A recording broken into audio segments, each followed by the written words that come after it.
Hello everybody, it's Miko Bunny and I'm going to be reading chapters 2 and 3 of KinnPorsche. Now, I said this before, but I will say this again, that this is technically not an audiobook. This is just me reading it as if, we were friends and we were just reading it together. This is not professional. This is just, like I said, just me having a little bit of fun, just, reading it with a couple of friends. And yeah, if you want to read along with me, you can totally do so. I am, like I said, currently on chapter 2, which would make it page 29. So, yes. I do also want to give disclaimers that one, I do not speak Thai. I'm not a native Thai speaker, so there will be some names and some Thai words that I may not fully properly pronounce right. So, if I make mistakes, there you go. And also, even though my English sounds absolutely perfect, I'm not a native English speaker, so there might be some words that even in English I do not understand. The book that I'm reading is in English, so that's why I'm saying this. Pero yes.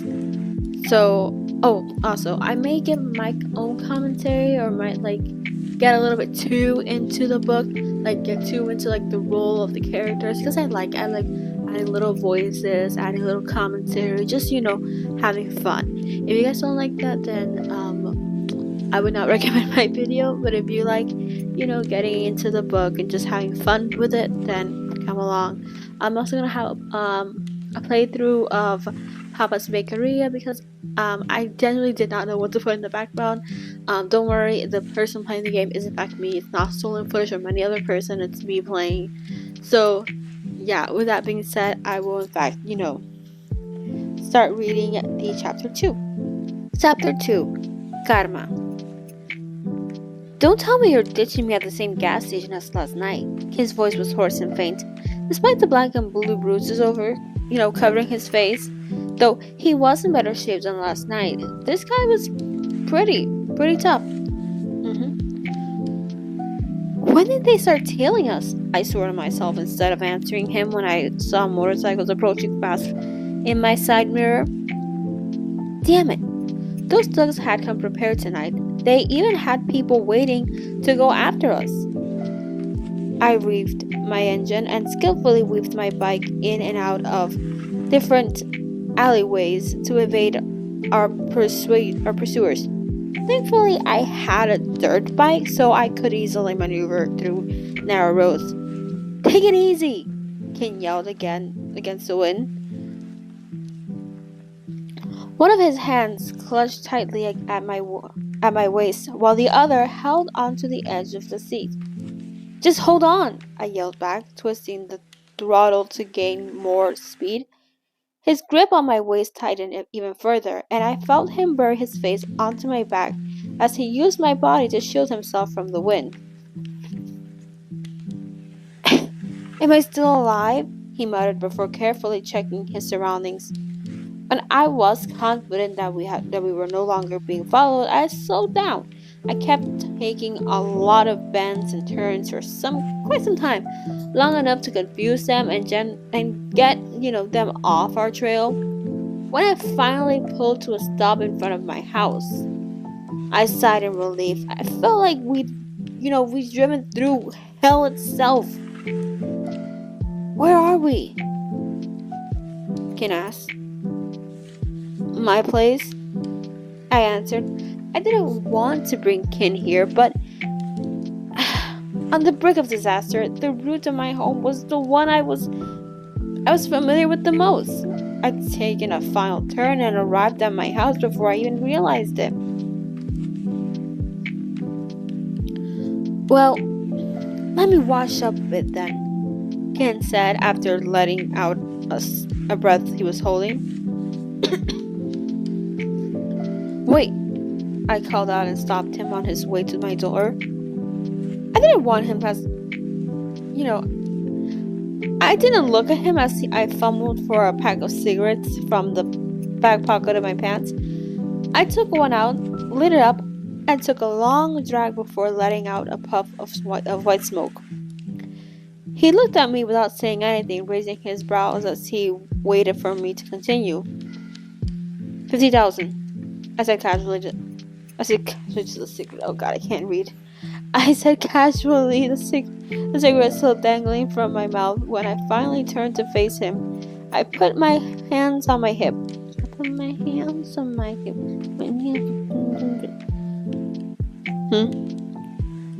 Ken, chuck- Ken chuckled in disbelief. You took my watch yesterday. I gulped nervously but interjected before he could finish his sentence. Okay, yeah, but yesterday was yesterday. I said it shamelessly. Even though I feared he would ask for his watch back, there was nothing I could do if he did. I had already pawned it and used the money to pay, Chai's tuition fee. The one that charges like $1 billion per microsecond of you existing in the school. Yeah, that one. I also fixed the broken air conditioning unit in my bedroom and, paid off our numerous amounts of debt. There was barely anything left. You asked for $50,000 last night and another $50,000 tonight. I imagine you already sold my watch. If you weren't stupid enough to get ripped off, you should have ranked at least $400,000 from it. Ken pretended to be calculating as he spoke, with a slight grin. Then he looked at me with an authoritative expression. So that means I've already paid you in advance. This was the first time I took a good look at him. He was a few inches taller than me, and he stared back at me with his piercing eyes. I could sense that he was no ordinary man. His facial features looked European, kinda. Despite the bruises, he was devilishly handsome, and the way he carried himself suggested that he came from a powerful family. I couldn't help worrying he might, seek revenge from me, threatening him. He might want, me to pay him back. Well, he might seek revenge for me threatening him to pay up. Just go back the way you came then, I said flatly. I always expected something in return for my actions. If I don't get anything out of it, don't expect me to help you out of the kindness of my heart. You seem like a decent enough guy. Ken looked at me with his arms crossed and sneered. Why are you acting like a crook? That bastard! He got me. How did he know I was a good person? He was insulting me and looking down on me. That sanctimonious attitude of his was starting to get on my nerve. Just shut up and get out of my face, I snapped. The front door of my house suddenly creaked open. Is that you, yeah? My little brother called out. He was in his pajamas. What's with all the noise? He looked at me sleepily. Hello.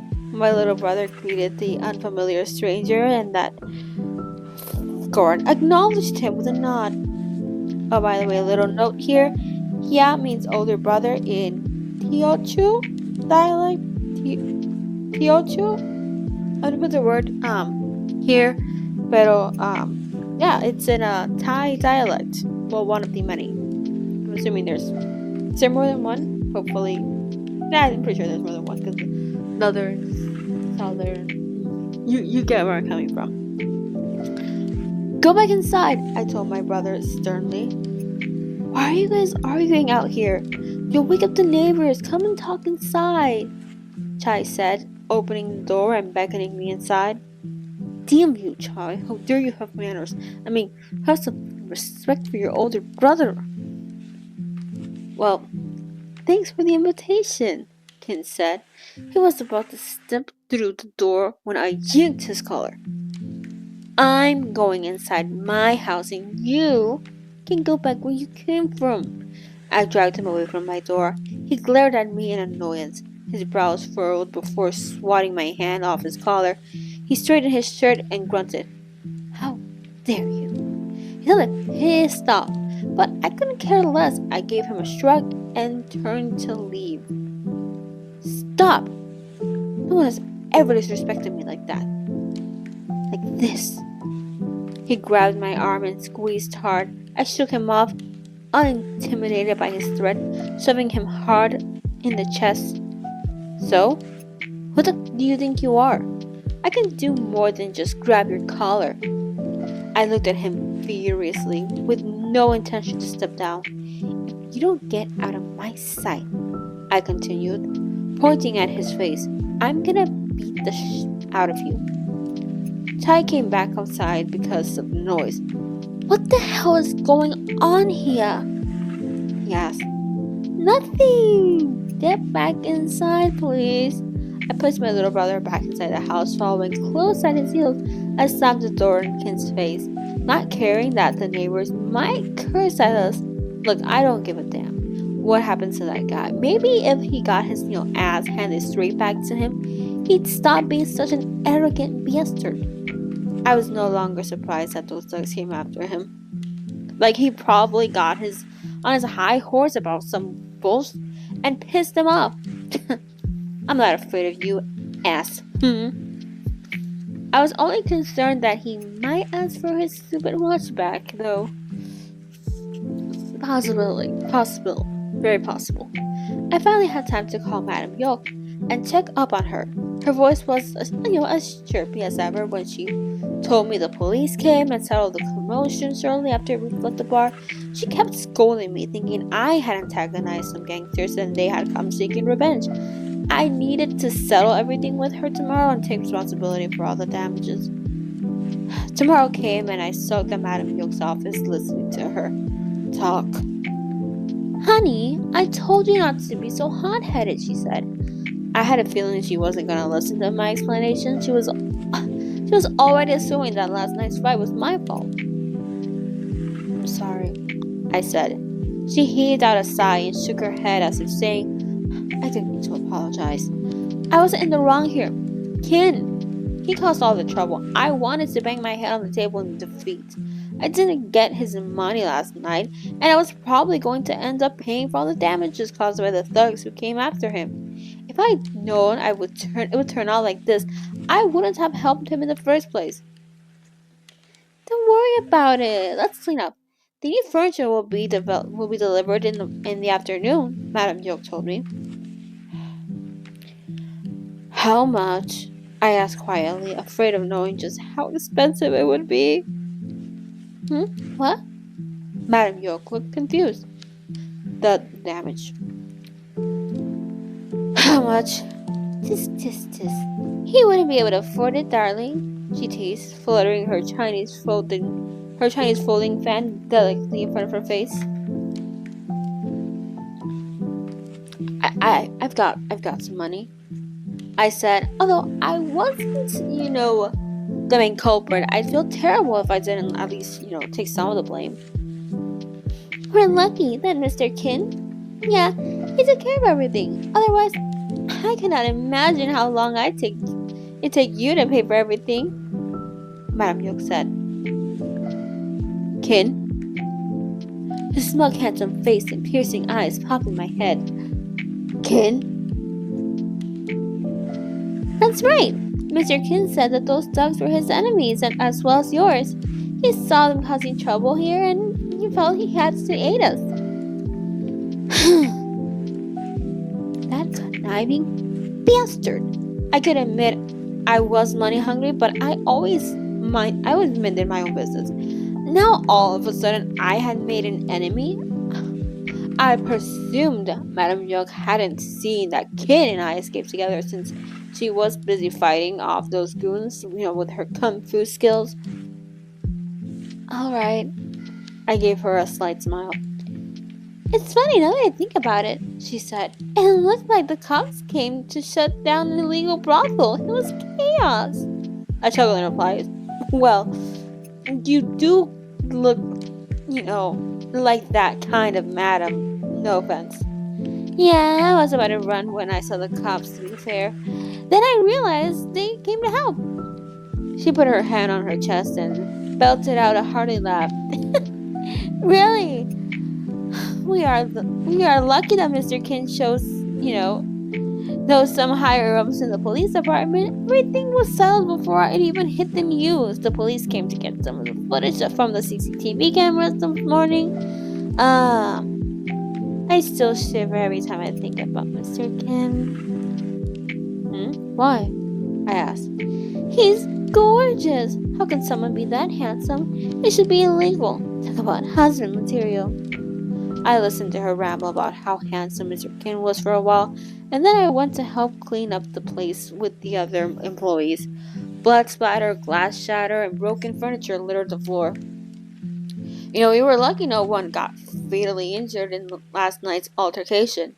Still, some waiters needed to be treated at the hospital, and the others sported bruises and cuts all over. They jokingly said they took all the hits for me, since I got out pretty much unscratched. I told them I'd treat them to meals later to pay them back. Although I didn't get any money from Kin, I didn't end up having to pay for the damages. Buying dinner was the least I could do for my coworkers. We kept the bar closed to the public tonight, but most of the crew came as usual to help clean up the place. At 9 o'clock, everything started to settle back to normal, so I decided to, take a smoke break.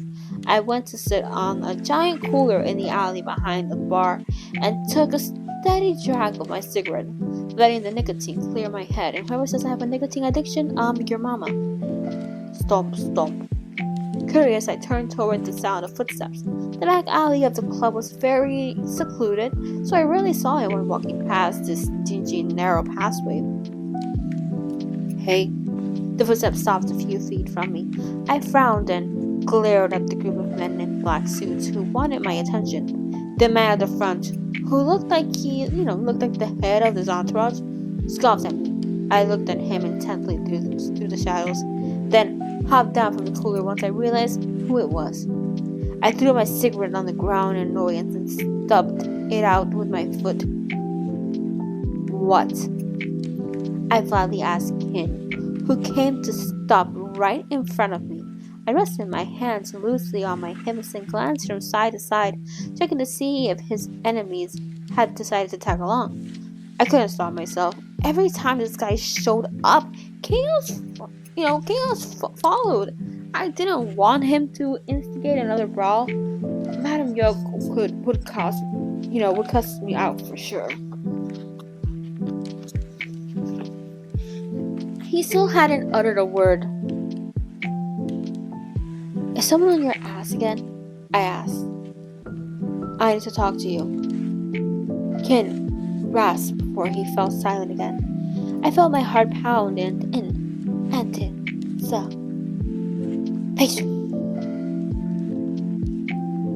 What? I asked, my face remaining neutral as I buried any emotion. Come with me. Where? I have a lot to talk about, he said casually, his hand in his pocket. He focused his piercing gaze on me, but I couldn't figure out what he wanted. No, genuinely, I was lost. You're lost, I'm lost, we're all lost here. I don't have anything to talk to you about, I replied, tersely, still nervous. I tried to go back inside the bar when he suddenly yanked me, taking my arm, pulling me to face him again. Well, I do, Kin said sternly. But I don't. I quickly shook him off and forcefully shoved him back before heaving some of the last night's broken furniture to clatter between us. Kin quickly dodged it, but his subordinates rushed to his aid and tried to attack me. I kicked and punched, knocking everyone down before anyone could reach me. Kin grew irritated and tried to approach me himself. I raised my fist to punch him, but he caught my wrist with an iron grip, stopping me in midair. Oh, he thinks, he stands a chance against me. Cute. I moved to kick him in the gut instead. He evaded me, so I jabbed him with my other arm, and he caught that too. He twisted both of my wrists, forced them behind my back, and used his body to press me against the wall.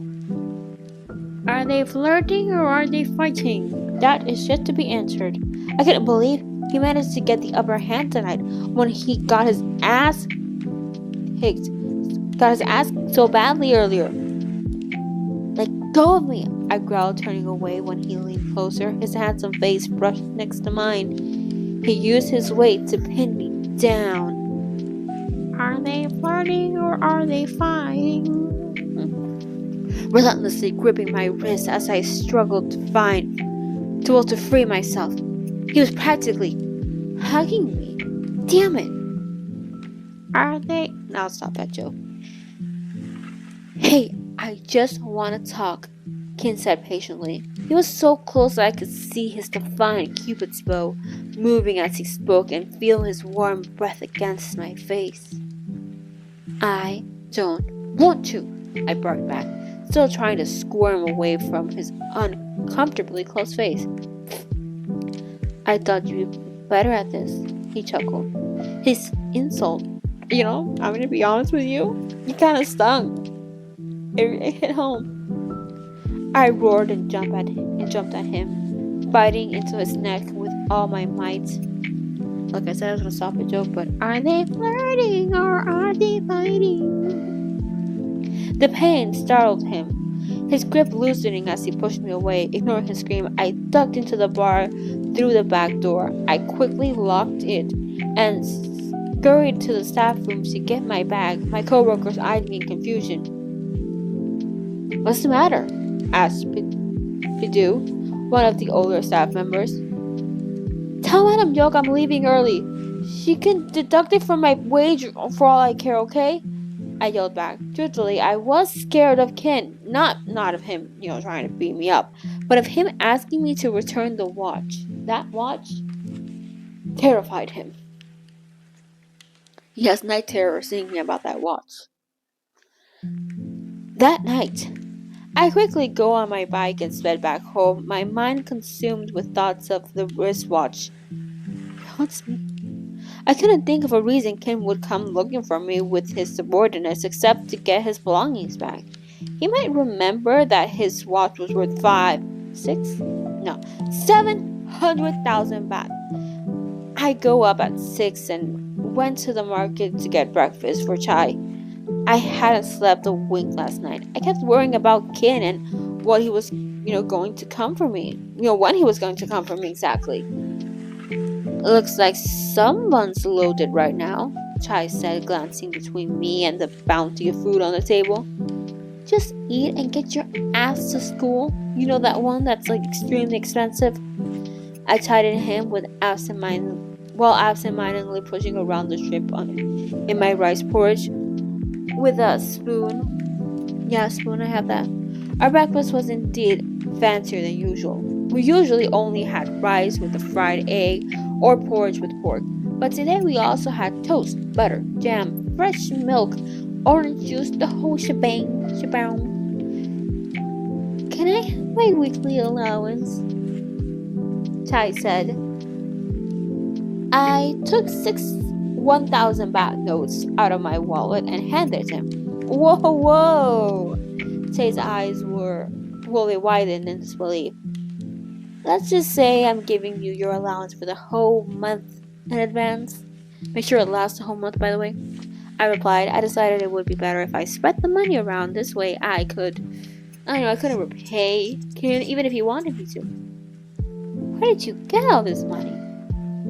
I've been saving up, I said. My little brother clearly didn't believe a single word that left my mouth.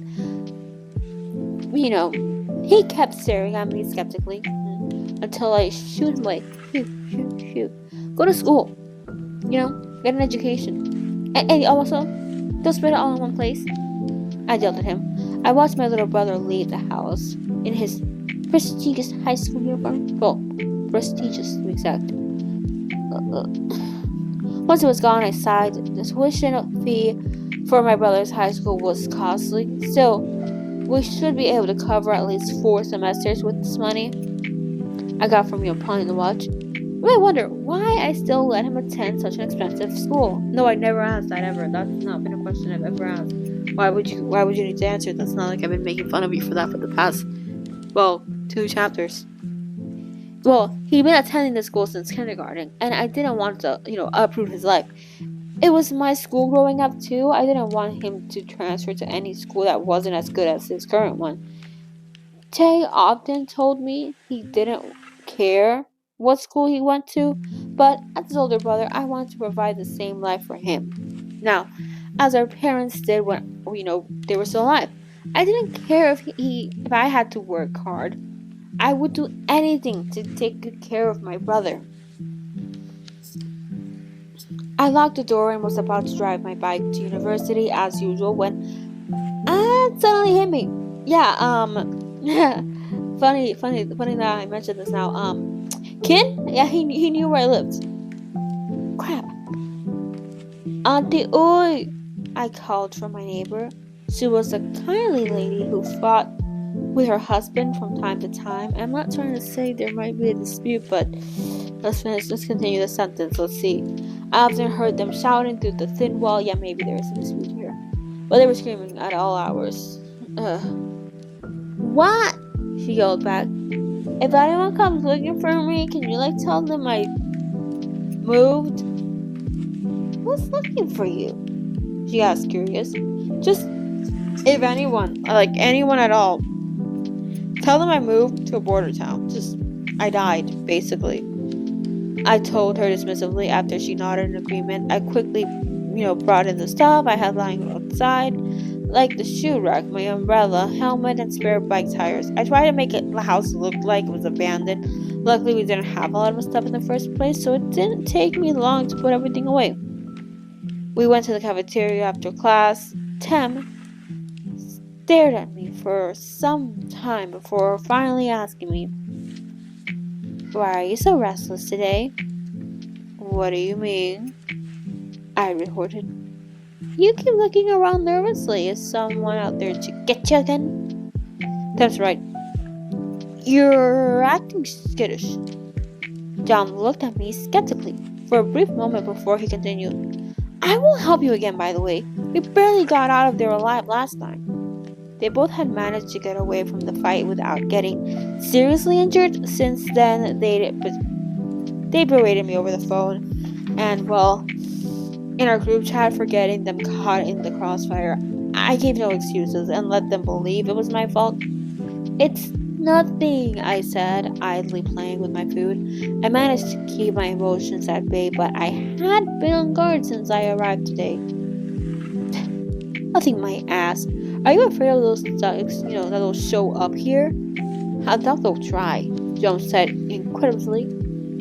"So, what did you do to piss them off?" I bet he just looked at them with that annoying face of his that pissed anyone off. "Damn, bro, I thought we were friends." John interjected before I could reply. I shrugged, too lazy to explain.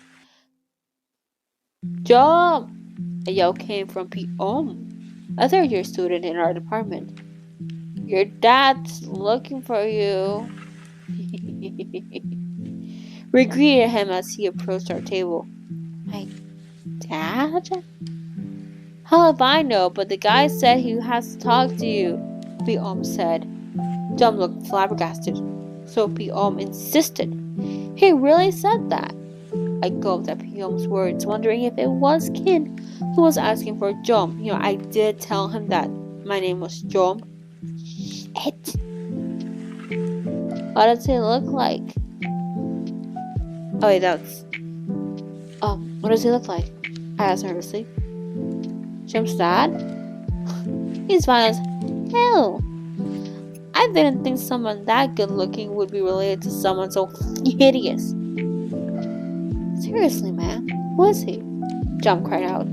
P.O.M. chuckled. He really said he was your dad and that he wanted to talk to you. He's wearing our uniform with the business school's pin. Min said he's very popular. His name is... Hey! Let's see a movie. My treat. I cut P.O.M. before he could finish the sentence. Everyone turned to me in confusion. What the hell's wrong with you, Porsche? You're awfully talkative today. John eyed me suspiciously. Come on, let's take Tem's car.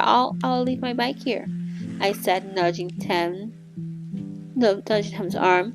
Both of my friends were utterly perplexed. Fine, we'll go to the movies, but first, let me take a good look at my handsome dad. John stressed his last words with a pointed look at P.O.M. But I didn't read this little note. It says, joking about someone's dad or mom like this is a form of insult in Thai culture, and I'm assuming that's the type of insult in a lot of different cultures. So good to know. Go back to reading. Suit yourself, head. Piam cussed and walked off towards the soccer field. I'd smack you if you were my senior. Jum yelled at the departing figure. Let's go, Tim said. He picked up his backpack and headed to the school entrance. Guys, movie! I got it. Well, let's swing by the entrance first so Jum can see you's dead. I won't treat you if you don't come with me. I tried to threaten them, getting more anxious by the second. Of course we're going with you. I just want to check who my dad is. Damn. Even in Thailand. Prosperous behaviors. Fatherless children.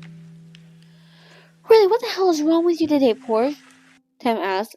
I don't want to go near the entrance, I said, not budging. Okay, then wait for us in the car. We'll be quick. Tim handed me his car keys before taking off with John. Phew! I'll pay you back, John. Maybe. I told myself in case anything happened to him. To myself and nobody else.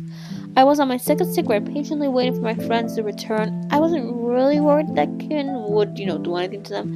I was more afraid that Kinn had come, after me for his watch. I could fight him, but, he still forced me to return it. Money. Money, me money. What should I do? Piam, you fuck. If he's messing with me. I immediately looked up at Jum's loud voice. I heard him before I saw him, by the way. So, did you see your dad? I asked Jum, who looked visibly irritated. There was nobody there. What a waste of time. Jum spat. I sighed in relief and chuckled.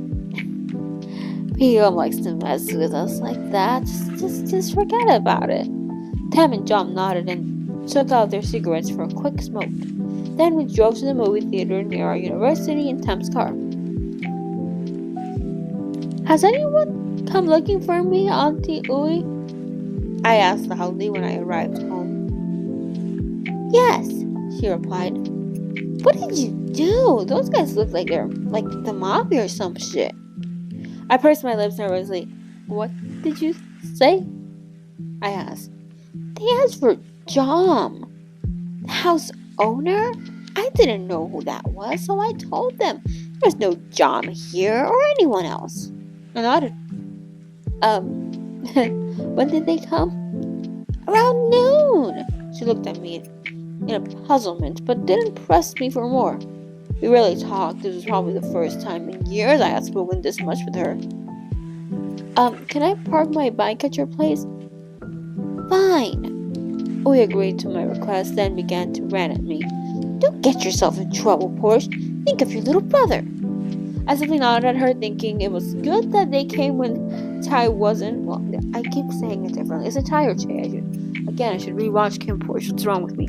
I'll rewatch it. Just be patient. I'm lazy, okay? Also, I have a job. So, I reminded myself to warn my little brother to not open the door to strangers. More anxiety crept into my head. What if Kinn decided to pay me $50,000 and ask for his watch back? No way. The watch was worth $700,000. I won't trade for anything else. You're not trading. You don't have. Oh great! Let the car pass right next to my house. Sheesh.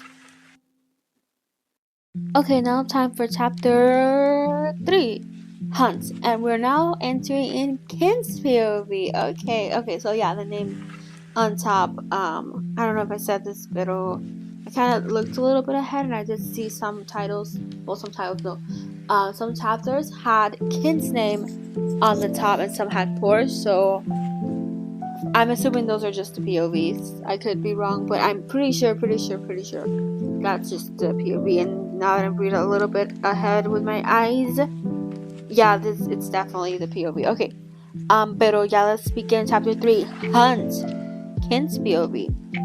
I looked at my reflection in the mirror. The bite mark on my neck, vividly visible as a small trail of blood, trickled from the wound. The skin around the mark had turned ugly shades of purple and yellow. I tilted my head slightly to the side, letting my close subordinate tend to the wound with a cotton swab. Are you really gonna hire someone like that as your bodyguard, Mr. Kinn? Big asked.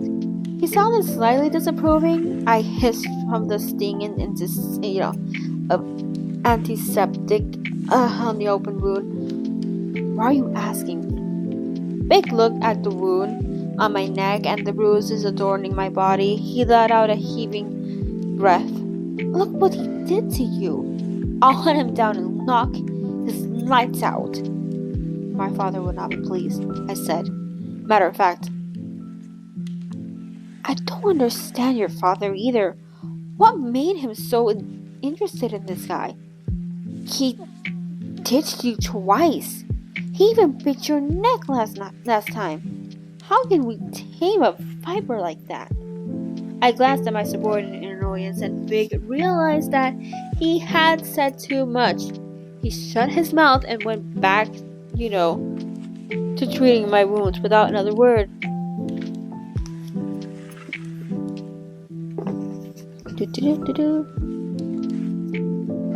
In truth, I didn't want a guy like John to be my bodyguard or any subordinate.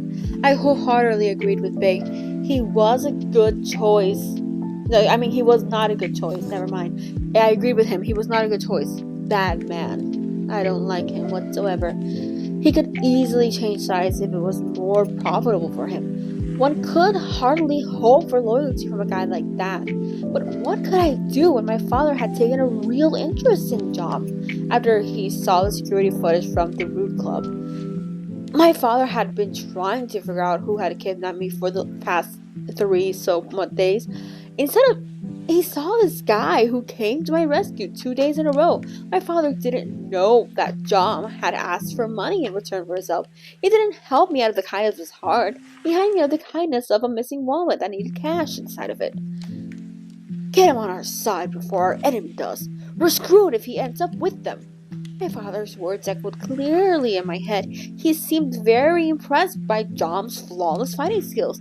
He could effortlessly take he effortlessly took down 2 men twice his size. I don't know why I insisted on 2. What's wrong with me? At first, I'd also wanted to find him, right away and offer him a deal, but now I just wanted payback. I wanted payback for the bite. No one had ever done anything like that to me. And I don't know if I liked it. It was kind of kinky. At the university, a bandage on the neck? Oh my god. Which of your lovers is a sadist? Time! Shrieked loudly when he saw me approach the table. You can go, I told Big, who complained. Well, he didn't complain. He accompanied me to the university, but he was complaining mentally. He was very much complaining mentally. I usually drove to school alone, but my father insisted I take some guards with me today. Considering how unsafe things have been lately, I don't know what kind of damsel in distress I am, but Peach definitely needs to change castles. I'll wait for you in the usual spot, Big told me. Wait, don't forget to check out the place I told you. His name is John. I reminded Big of, my earlier order. What happened? Tay asked. My father wants me to look for a guy. Don't look at me like that. Someone from your family's minor clan? Is that why you were gone for 3 days? Because you got kidnapped again? Damn, you really need to change castles. Tay asked. He turned me to the left and right to check if I was badly injured, Yeah, but the guy I'm looking for isn't from the minor clan. The fuck is, who is he exactly? He's the one who did this to me, I exclaimed, irked. I peeled off the bandage covering my neck to show the wound underneath. Ouch! Time, Tay, and Mew cried in unison. The bite still hurt this morning. Every time I felt a twang of pain, I resented this John guy even more. What if he had rabies or something? But I couldn't care less about that. All I could think about was how much I wanted to punch him in the face.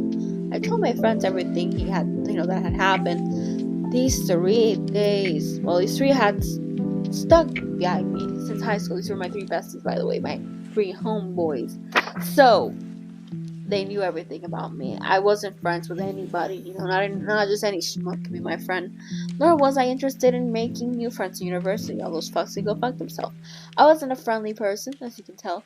Tay said that whenever I looked at someone, I looked like I was insulting their father. Not to mention how people feared me when they, found out who my father was. A ton of people, don't you? You ask. You ask time. Sorry. It shouldn't be hard to find John from sports science. It was lucky that guy was wearing his school jersey that day with sports science embroidered near him. That was how I knew where he might be. What? I don't know anyone from sports science. Time protested and glanced nervously at Tay, who smiled coldly. Who does he know? Who does he know?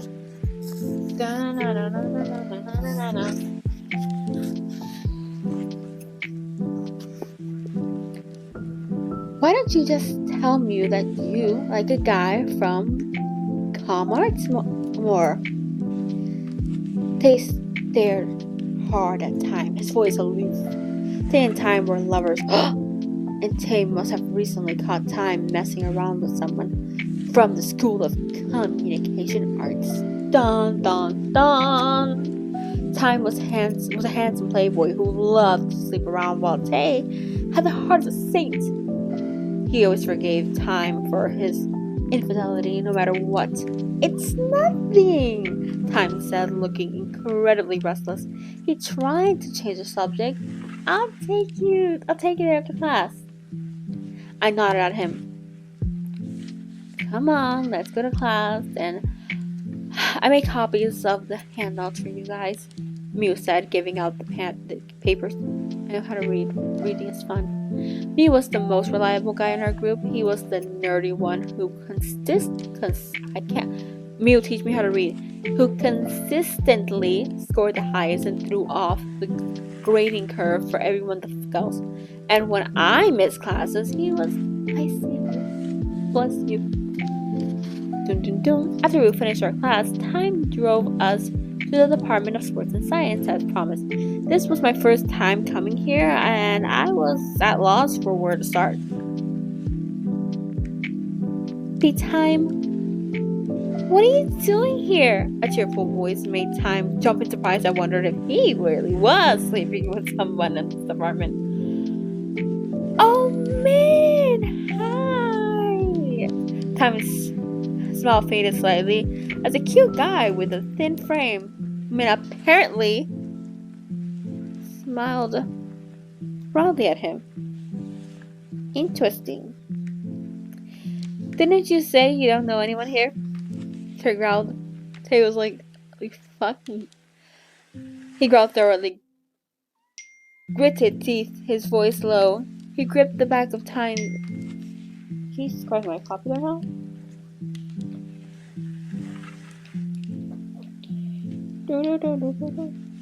Didn't you say you don't know anyone here? Tay growled through gritted teeth, his voice low. He gripped the back of Time's shirt slightly. He was visibly angry because Min was obviously Time's type. A guy who was more cute than handsome. Just like Tay. Don't look at me like that. I know Time because my dad works for his dad. Min explained pleasantly. I told you. Tay smiled politely at Min, but his step Time. Just wait. I'll catch you.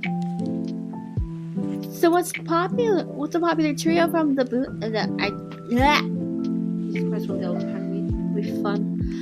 So what's a popular trio from the business school doing in my building? Min finally asked. Oh right. Do you happen to know a guy named, called John? Time asked. Min replied instantly. I do. Hey John? Oh, Is that your right? I don't know. Is he? Time turned to ask me. I don't know. Well, I only know one job, Min said. Can you take us in? Min raised his eyebrows. Look, we need to talk to him, Time added. You need to talk to Jom. Has he done something to you? He can't be fuck all annoying. Come on. Well, I'm not sure where he is, Min asked. Well, he said, taking a look around. Min shouted at a nearby student with tan skin, not with a tan, with, you get it. What's up? Replied. Have you seen Jom? Not sure. I just saw Tim in the elevator, but not Jom. Classes are done for today, so they could be anywhere, right? Min said with a shrug. I'm going to the cafeteria now, said. Jom might be there. If you see him, can you tell him to meet us here? Time asked. Min and Who do I say is looking for him? Asked when he, came closer to us. Paper ASMR. Say his dad's looking for him. Time said with a sneer. Min and were taken aback, but they nodded nonetheless. While waiting for them to return, I called Big to check if he found anything. It turned out that people in the neighborhood didn't know anyone named Jom, and the homeowner had moved away. The fuck? I didn't understand why Jom was so afraid of me that he had to avoid me like this. Ring. The caller ID on my cell phone showed my father's number, and I picked up immediately.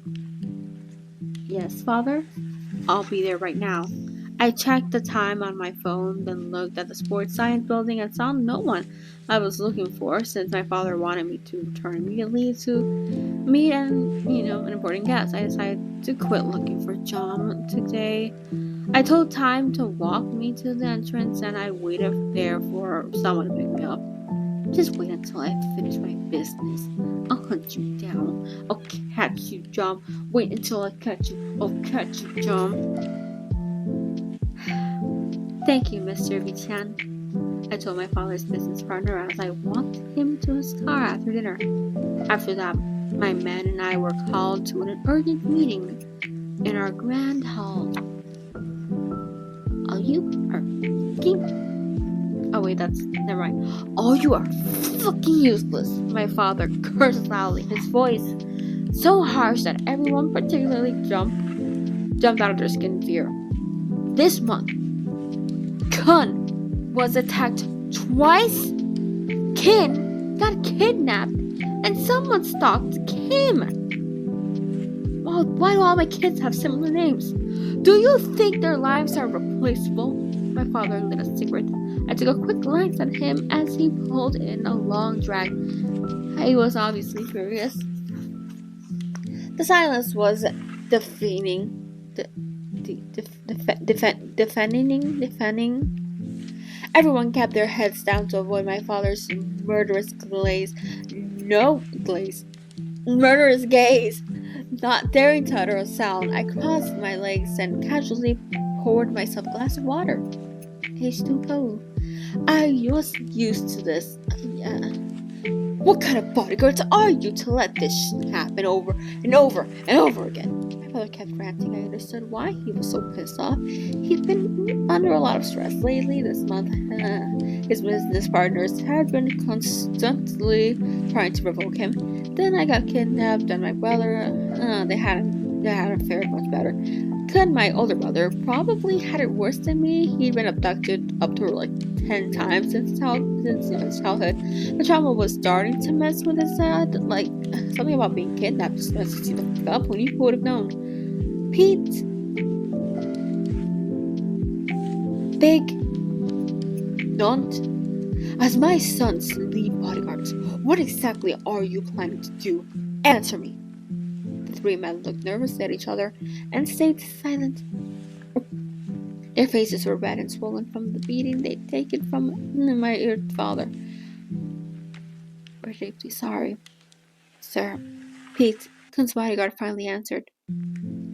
We'll do better. I'm irritated with your excuses. Look at the bruises on Kinn. And what about Kun? He's bedridden. We knew that the people chasing us down wouldn't dare to do anything more than, whelp us up. They were our rivals, or, well, people who owed us money. But even if we knew damn well who they were, we were helpless to do anything. The one behind all of this mess was someone very close to us. He happened to be my father's younger brother, who headed the Miner clan. However, we had no solid proof. Our families, the Major clan and Minor clan, had been business rivals for decades. My Agong gave my father the shares, of his casino and real estate business and made him the company's president. My father's younger sibling, Zekant, and Go Gim. I'm gonna struggle with these names, am I not? Can't you guys just be normal Thai people and call each other potato and earlobe? Normal Thai names, like shoelace. Jesus Christ, let's put these names. Be normal. Yeah, he became the vice president, just, my uncle. My grandfather's actions had spurred conflicts between the families that continue to this day. Oh, by the way, the words used here are terms of address for family members in the Teochew dialect. Agong means grandfather. Okay. Agong means grandfather, and Zek and Go are used to refer to the younger brother of one's father and the sister of one's father, respectively. Okay, you could just say aunt and uncle, but I guess since most people call aunts and uncles to every mouth breather that's older than you and not, family. You call every other mouth breather uncle and aunt, so you have to make other words interesting, but whatever. Let me continue. But yeah, it's in the Teochew dialect. So, I'm assuming the person who wrote this book speaks in that dialect. Interesting. Where was I? Oh, yeah. I apologize, sir.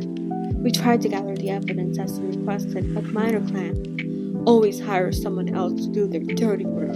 Big tried to explain. Are you saying they're smarter than us? My father's cold voice made Big audibly gulp in fear. He lowered his head in surrender, letting my father continue to angrily berate him. It wasn't like our hands were completely tied in the situation. My father just wanted us to collect all the evidence first so he could get rid of Sekant once and for all. That kind of sounds like I said cunt. This was a challenge, considering my uncle was just as cunning as my father and not afraid to get his hands dirty. Our families, took turns attacking each other in a seemingly never-ending fight. If anything happens to my sons again, I'll fire all of you, my father shouted at them before turning to me. Kinn, have you found out who that guy is? I shook my head no, knowing full well that my father wanted to recruit him a more competent bodyguard. He wanted to recruit him more than anyone else, to be fair. Hurry up, he exclaimed. I'm offering a new casino lease soon, and the Minor clan won't stay quiet about it. Is there anything I can help with, Mr. Kinn? Asked Pichan, my father's secretary. I don't want us to lose this young man. He's such a skilled fighter that I'm worried our rivals will try to recruit him. Pichan seemed equally concerned that those thugs would tell their boss about the anonymous martial artist who came to my rescue. If they knew about Jom, they'd try to recruit him to join their side like they did with our other guards. Dun, dun, dun. I'll take care of it, I replied bluntly. Pichan nodded and turned to look at my father. Then a guy who looked like a younger version of me, despite being 3 years older, abruptly entered the room. Hey, did you enjoy your vacation? He asked. His voice sounded overly cheerful, aimed to, amid the stressful atmosphere. Not a vacation, asshole, I answered. My brother, irked due to his insolent behavior. My younger brother and I never addressed our older brother with respect. I hadn't seen either of my brothers since I came back after being, held hostage against my own free will for 3 days. I'd heard that Kun was so sick he couldn't get out of bed, but here he was. Clearly, they were full of shit. He was standing in our meeting room with a cold pack stuck to his forehead. Don't be rude, my father warned us. Kun ignored him. Instead, he tilted his face left and right to check out my bruises. Whoa! You got a lot of souvenirs! Get lost, I snarled, swatting his hand away.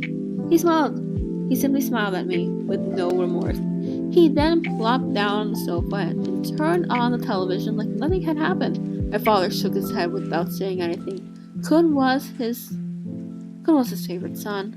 I actually felt sorry for my older brother. Life had never been easy for him. He'd been kidnapped and attacked more than any one of us for over 10 years, and he'd been acting strange lately. Mentally strange. We really should start recruiting therapists. Just bring me that fighter as soon as possible, my father told me with a sigh, and I nodded. What's your plan? The golden child casually asked our father. While unwrapping a piece of chocolate, he pilfered from one of the jars of sweets placed all over the house.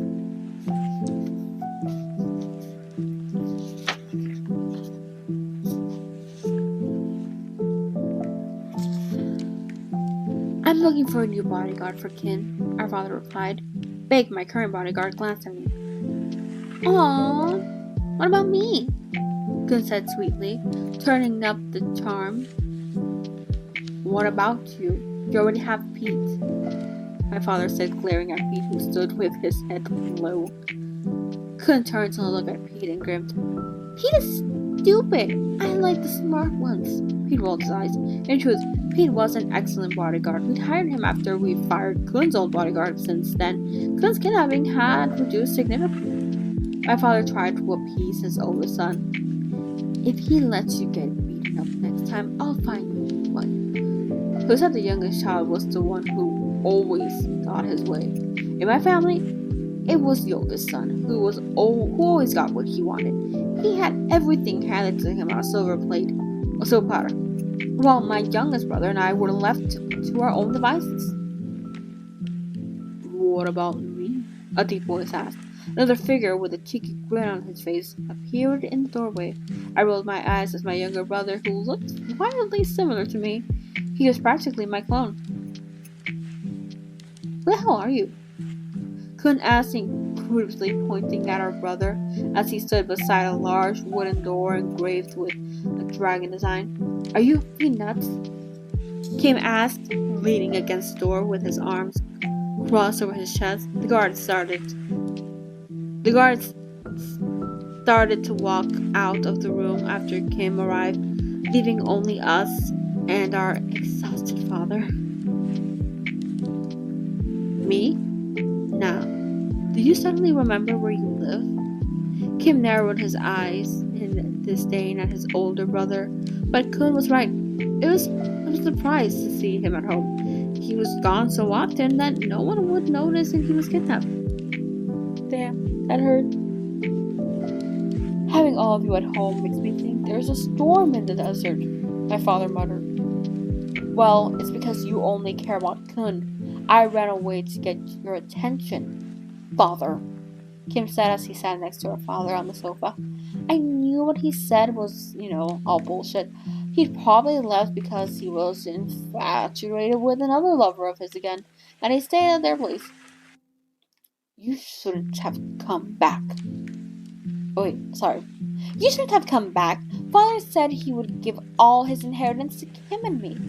Kun said, biting back at Kim. My brother always argued. They always argued whenever they were in the same room together. Papa. Wow, why did I never read the right... Papa, how did you let your oldest son lose his mind like this? Kim pointed accusingly at Kun, who just swatted his fingers away. Can't you see he's talking nonsense? That's enough, my father warned, You're all giving me a headache. Meanwhile, I just, channel surf the TV.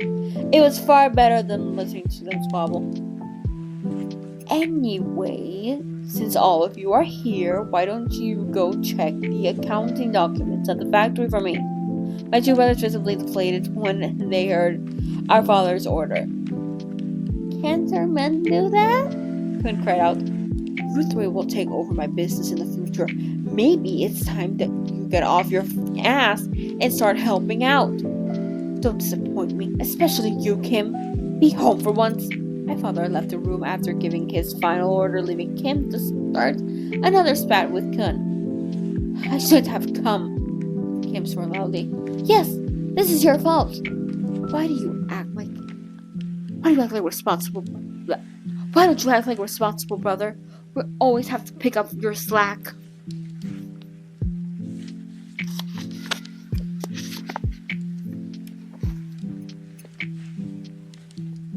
Kun didn't give in. How dare you! I've helped father more than you, dipshit! He exclaimed, continuing to harass his little brother. Who would believe that this was our older brother? He not only looked young, but he acted the most childishly out of the three of us. People often mistook me for the oldest child instead due to my calm demeanor, but despite looking immature, Kun had already graduated with a bachelor's degree in business administration. He'd gone to the same university as me. Our father tried to take him to work as an assistant so he could learn about, our business, but Kun said he wanted to take a break first. It had been 2 years already, and it didn't look like he'd get his shit together anytime soon. Kim was also a business student. He was in his second year at a different university. My younger brother might have seemed stubborn and ignorant, but he was really something when he got serious. He was very witty, clever, and self-sufficient, so I didn't need to worry about him. I left my two brothers to their argument and went to look for my subordinates to tell them to keep their eyes on Jom's house and the Root Club. I didn't like what I heard from my men the following day. They said people at the club and around the house did not know anyone in Jom. They insisted the person we were looking for was not here, and that got me thinking. I was watching TV in my office when Vic started to talk to me in a serious tone. Trust me when I say, I remember his face, Mr. Kim. Last night I didn't see him at the Root Club. My men stayed around his house all night, and they didn't see him either. Everyone seemed genuinely confused when we asked if they knew Jom. Is Jom even his real name? I agree with everything he said. Then I suddenly remembered that I had Jom's number. I immediately went looking for my father. Father! I called out when I found him sipping coffee in the living room. Can I borrow your phone? What for? My father asked, but he gave his phone to me anyway. I reviewed my father's call history until I found one incoming call from 4 days ago. I checked the time to ensure it was the one I was looking for. Then I quickly added the numbers to my phone. Thank you. I returned the phone to my father, who looked at me curiously.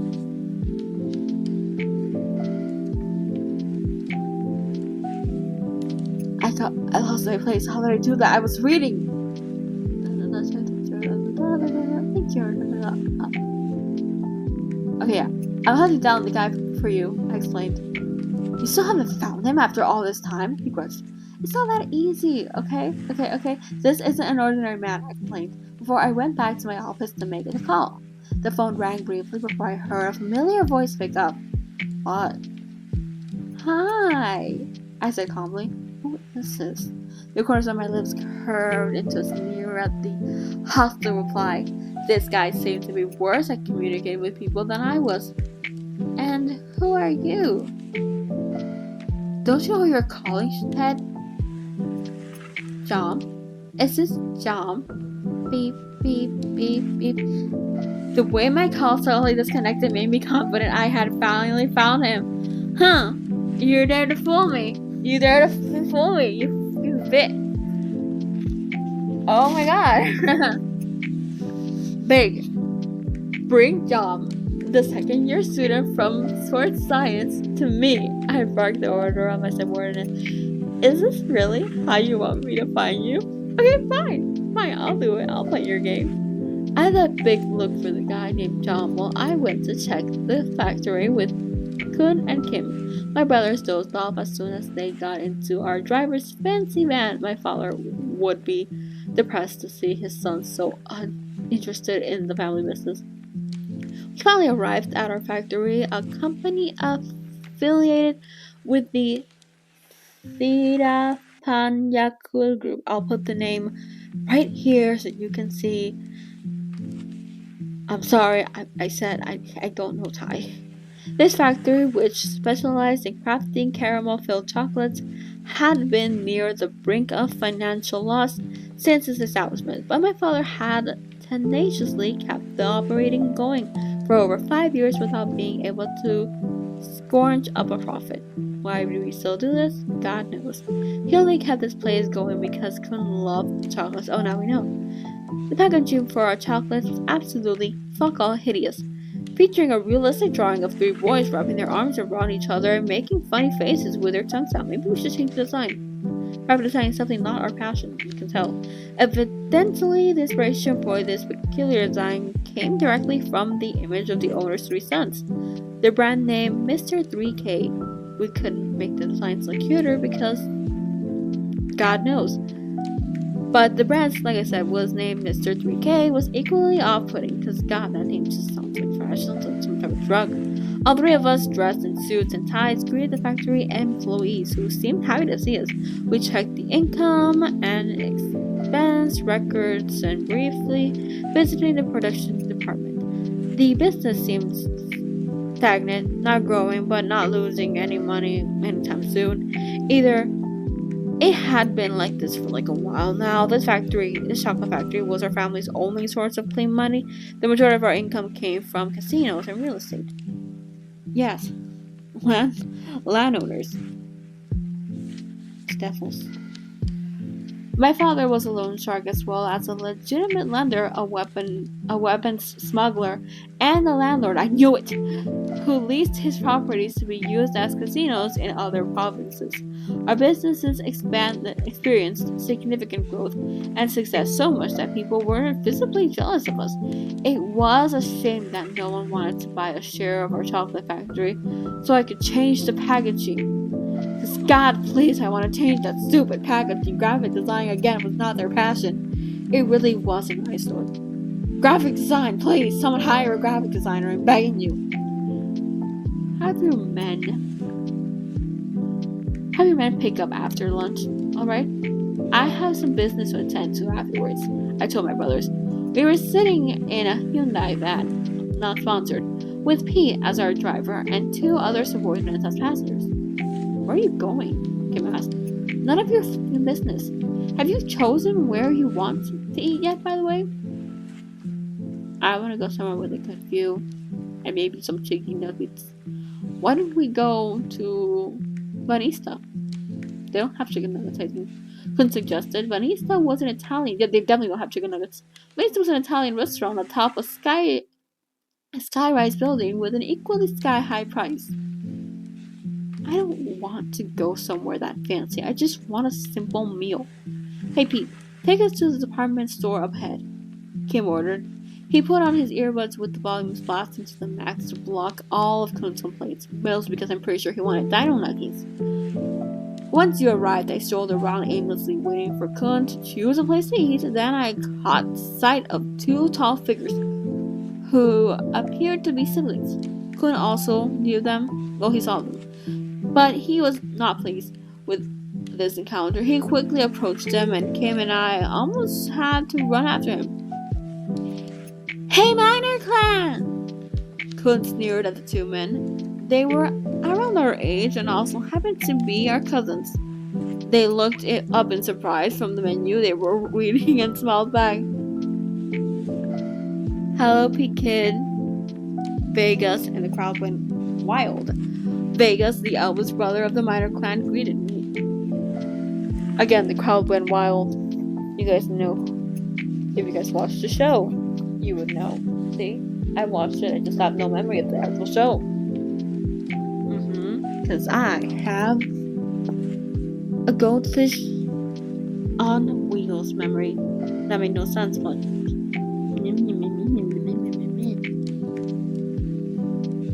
Hi, Ken. Macau followed. He was Vegas' younger brother. I assume Vegas is the oldest. I'm assuming everyone else is. Okay. He was Vegas' younger brother, currently attending high school. There's 3 of us, and you only said hi to Kin? Kun grumped. Ignoring my brother, I casually asked my cousin, "You here for lunch?" "Yeah, you too." I was surprised that I was the only person Macau was civil with. We never directly confronted each other face to face. We knew damn well who was behind the kidnapping and the attacks my brother and I were forced to suffer. I tried not to get involved in our parents' problems, but it seemed I was the only one who thought that way. Since they were, young, Kun and Kim had picked on Vegas and Macau whenever they had a chance. "Yes, sir." "Kim, let's go somewhere else for lunch. The vibe here is depressing. And it's making me uncomfortable. It's like there's evil spirits around." Kun turned to whisper to Kim, who nodded in agreement. There was the only thing those two saw eye to eye. Like seriously, this right here. This only place. It's all Thailand. It has dino nuggies. Really? Everything was fine when it was only Macau and me here. Maybe you brought the bad vibes, Vegas retorted. He had been on the receiving end of Kun's harassment since he was a kid, but he was a man now, more mature, more refined. So, he was a bolder and unafraid. "The minor clan didn't teach you any manners, I presume," Kun scoffed. He looked at them disdainfully, his arms crossed over his chest. "You think you're better than us, Major Clan?" Vegas had not let the subject drop. "Both of you, that's enough. Let's just, go our separate ways," I exclaimed, tired of them being at each other's throats.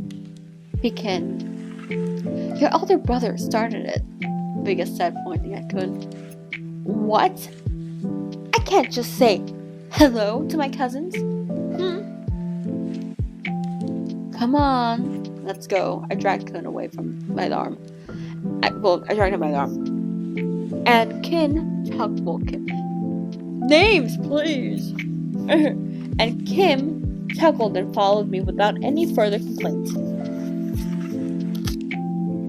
"You should put a muzzle on him the next time you take him out, Pekin." Macau shot cold, but heard in the distance.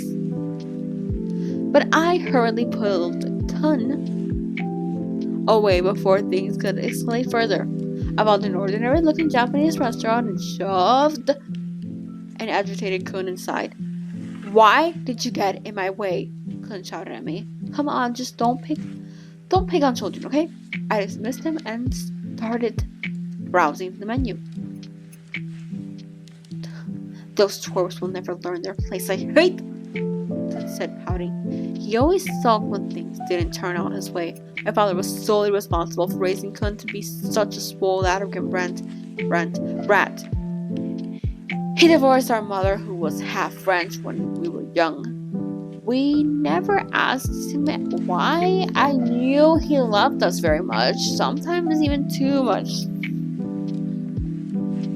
"And how old are you supposed to be?" I retorted. "Are you my family or theirs?" "Both." Kun didn't like my answer and became more aggravated.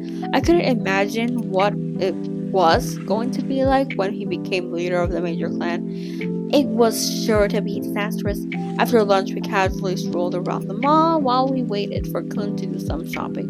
Our bodyguards trailed us at a distance, but they were more there to carry Kun's shopping bags than to guard us. I caught a glimpse of a suspicious-looking man.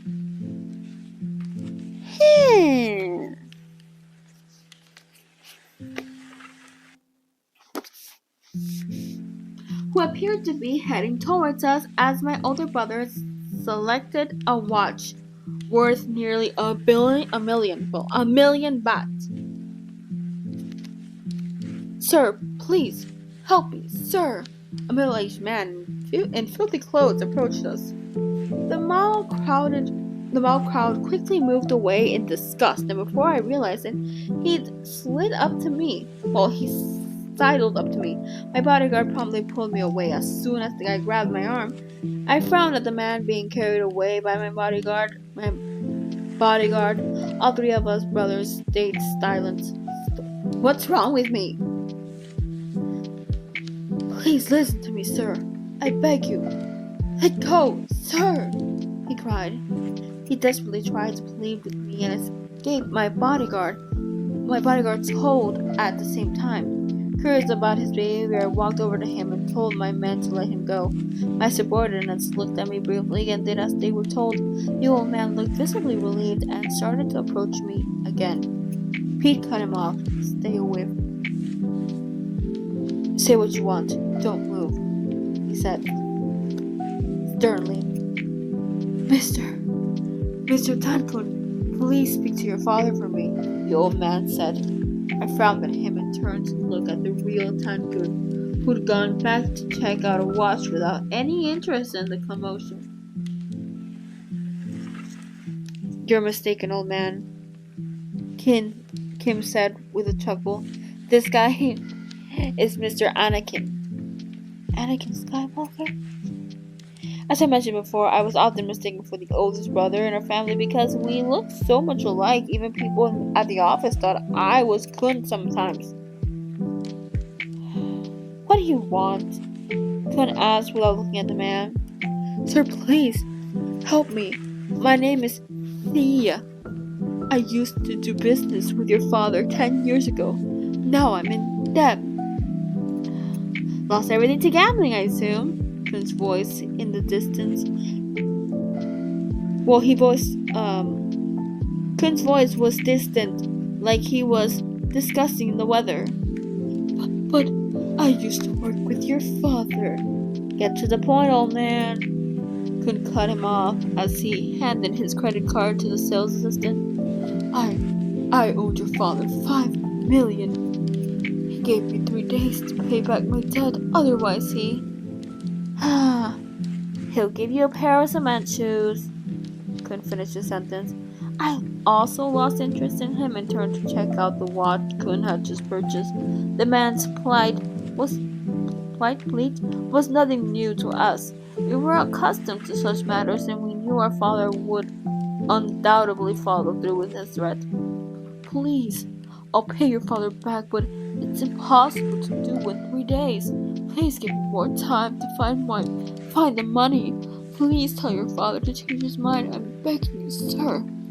But ignored him and walked away. I'm in the mood for some ice cream. Let's go. I followed my brother quietly. The man tried to follow us again, but our bodyguards kept him at bay. We had never been involved in the casino business, leaving that to our father's judgment. We never questioned his decision and believed he knew what he was doing. Mr. Tankun, please help. I could still hear his shouts as a couple of mall security guards came to extricate the old man from the building. I knew why these people tried to approach us. They thought we would be able to, help them negotiate with their father, but they were wrong. We would not help them. Some might have thought they could just run away, but that wasn't possible either. My father would always find them, even if they ran to the end of the earth.